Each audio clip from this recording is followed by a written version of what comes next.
안녕하세요. 도로교통공단 소통하는 교수 김세나입니다. 오랫동안 몇 주 이상 이어졌던 한 달 이상인가요? 오랫동안 이어졌던 지루한 장마가 이제 거의 마무리되고 있는 즈음 같은데요. 근데 여름철에는 장마만 있는 게 아니죠. 집중호우가 좀 수시로 자주 내리는 계절이 바로 여름철입니다. 그래서 오늘 도로교통법에서는 여름철 빗길 안전운전 요령에 대해서 말씀을 드리려고 하는데요.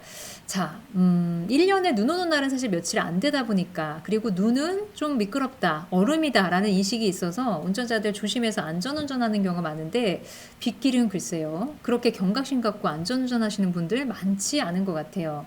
자, 그런데 빗길도 눈길 못지않게 위험할 때가 있죠. 바로 비가 많이 내리는 날, 수막 현상 발생 가능성이 높기 때문입니다. 자, 제가 수막 현상 사고 사례를 두 가지 보여드릴 건데요. 이 두 가지 수막 현상 사고의 공통적인 특징이 있어요. 이거는 두 가지 사례뿐만 아니라 수많은 수막 현상을 분석해 보니 이런 비슷한 공통적인 특징이 있었거든요. 어떤 특징들이 있는지 눈 한번 크게 뜨고 찾아보시는데요. 자, 일단 첫 번째 사고 사례는 고속도로에서 발생한 사고입니다. 지금 비가 많이 내렸던 직후인 것 같아요. 지금 이 운행 중인 상황에 비가 많이 내리는 상황은 아닌데 굉장히 노면에 물기가 많이 고여 있죠. 그리고 1차로에 이 SUV, 흰색 SUV 차량 운전자 전혀 감속하지 않고 빠른 속도로 주행하는데, 자, 갑자기 물보라가 확 일어요. 물이 고여 있는 곳을 만난 거죠. 고속으로 주행하다가 결국 이 운전자의 결말은 쭉 미끄러지면서 가드레일 추돌하고 뺑글뺑글 돌아서 2차로를 주행 중이던 차와 사고까지 났습니다. 자, 두 번째 사고 사례입니다. 이 아래쪽에서 유조차 한 대가 나타날 거예요. 근데 유조차가 갑자기 휘청거리더니 앞선 사고를 수습 중인 경찰차, 레카차, 그리고 1차 사고, 화물차까지 연쇄적으로 추돌하는 사고로 이어졌습니다. 자, 앞에 사고나 이 뒤에 사고나 공통적인 특징이 있다고 말씀드렸어요. 찾으셨습니까? 일단 첫 번째, 빗길에 운전자들이 전혀 감속하지 않고 과속하고 있던 상황이었어요. 자, 그리고 두 번째는 지형적인 공통적인 특징이 있습니다. 어떤 특징이 있었죠? 바로 구분길이었어요.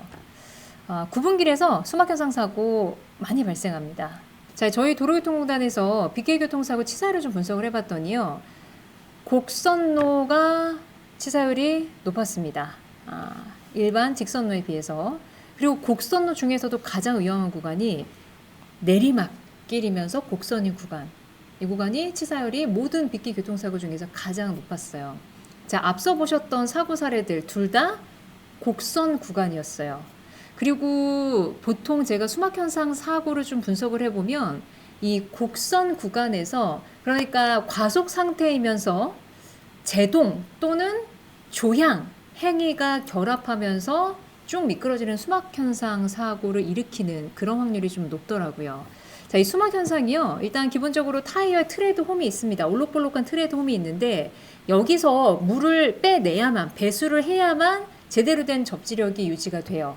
자, 그런데 비가 많이 내려서 노면에 물기가 많이 고여있는 곳을 지나거나 또는 타이어가 많이 다른 타이어 같은 경우는 똑같은 조건에서도 수막 현상을 유발할 가능성이 높고요. 그리고 확률은 고속 주행하면 주행할수록 수막 현상 사고 발생 가능성이 높아진다고 생각하시면 됩니다. 그러니까 이게 물이 웅덩이가 많은 곳을 고속으로 통행하면은 얇은 물막이 형성이 돼요. 그래서 배수를 하지 못하고 그대로 물 위에 조금 떠가지고 쭉 미끄러지는, 제동이 전혀 되지 않는 그런 사고로 이어지는 거고요. 보통 제가 교육생 만나서 교육생 사례, 수막현상 사고로 오신 사례도 있었고, 그리고 수많은 수막현상 사고를 좀 분석을 해보니까 이런 경우가 좀 많더라고요. 고속도로에서 과속으로 비가 많이 내리는데도 불구하고 전혀 감속하지 않고 심지어 규정속도 이상으로 과속해서 운행하는데, 앞에 비가 와서 천천히 주행하고 있는, 그러니까 저속 주행하고 있는 차를 보면 답답해서 못 견디는 거예요. 그래서 브레이크를 잡으면서 그 차를 앞지르기 위해서 차로 변경을 쭉 하다가 그냥 쭉 미끄러지는 경우들이 있고, 9분길 같은 데서 내리막길인데 속도가 너무 붙는 것 같다, 감속하지 않고 그대로 갔으니까. 그래서 너무 내리막길에 속도가 붙는 것 같아서 브레이크 잡다가 그냥 쭉 미끄러지는 경우, 이런 사례들이 굉장히 많습니다. 자, 선생님들 국도나 고속도로 운행하다 보면 비나 눈 올 때 전광판에 뜨죠. 몇 퍼센트 감속하세요 또는 시속 몇 킬로미터 이하로 주행하세요. 이런 것들이 뜨는데 어떤 분이 이런 질문을 하시더라고요. 요게 전광판에 뜨는 게 권고냐 아니면 의무냐 라는 질문을 하셨는데 의무입니다. 도로교통법 시행규칙 제19조에 기후조건에 따른 감속 규정에 대해서 나와 있어요. 보시면 비, 안개, 눈 등으로 인한 거친 날씨에는 감속 운행하여야 한다. 즉 의무죠. 의무. 최고속도 20%를 줄인 속도로 운행해야 되는 경우는 요거 많은 분들이 제가 교육 중에 물어보면 잘 모르시거든요. 자, 이 정도 비가 내렸을 때는 몇 퍼센트 감속해야 될까요? 라고 물어보면 잘 대답 못 하세요. 자, 근데 비가 내려서 노면이 젖어 있는 경우에 그때도 20% 줄여야 돼요. 그리고 눈이 2cm 미만 쌓여 있는 경우 그때도 20% 감속 의무 규정이 있습니다. 그리고 최고속도 50%딱 절반까지 절반 이상으로 줄여야 하는 경우는 폭우, 폭설, 안개 등으로 즉 악천후로 인해서 가시거리가 100m 이내 들어온 경우 또는 노면이 얼어붙어 있는 경우 마지막으로 눈이 2cm 이상 쌓였을 경우에는 50%까지 줄이라고 나와 있습니다. 이거 악천후에 경찰이 막 대기하고 있다가 이 사람 계산해가지고 지금 속도가 규정 속도가 몇이니까 이제 20% 줄였어 안 줄였어 이거 속도로 운행하고 있어 안 했어 이렇게 단속하지는 않죠 보통. 결국 언제 따지느냐 사고 났을 때 따지는 겁니다. 비 오는 날 사고 났어요. 이 운전자 비 오는 날 감속 규정 있는데 20% 줄였어 안 줄였어. 악천후로 인해서 가시거리에 100m 이내 들어온 상황인데 50% 줄였어 안 줄였어. 요걸로 결국 사고 책임 여부가 달라지는 겁니다.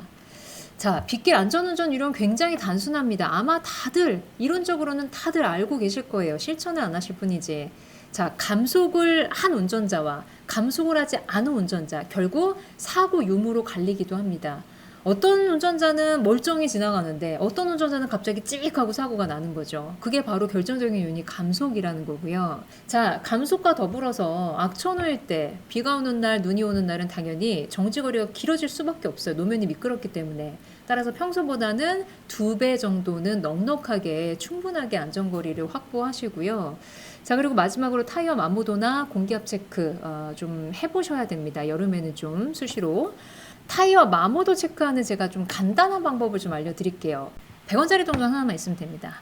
100원짜리 동전을 거꾸로 세워서 타이어 트레드 깊이 푹 파인 그 트레드 홈에 딱 넣어보세요. 거꾸로 세워서 넣어봤을 때 윗부분에는 감투 있죠. 이순신 장군의 감투 그 날개 부분 제외하고 윗부분 감투가 절반 이상 보인다면은 교체 시기다라고 생각하시고 주저하지 마시고 지체하지 마시고 교체하셔야 합니다. 제가 최근에 뒷타이어 두 짝을 지난 봄쯤에 갈았거든요. 그래서 앞 타이어랑 좀 저도 며칠 전에 요거 100원짜리 동전 갖고 확인을 해봤어요. 그랬더니 최근에 간 그 뒷타이어 같은 경우는 완전히 감투 밑부분이 하나도 안 보이더라고요.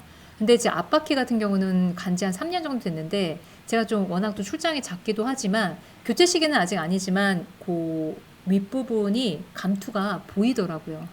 이렇게 쉽게 100원짜리 동전으로 타이어 마모도 체크하실 수 있으니까요. 선생님들도 한번 체크해 보시고 빗길, 악천후의 사고를 줄일 수 있는 가장 확실한 방법은 바로 감속이라는 사실 잊지 마시고 빗길에 안전운전 하시길 당부드리겠습니다.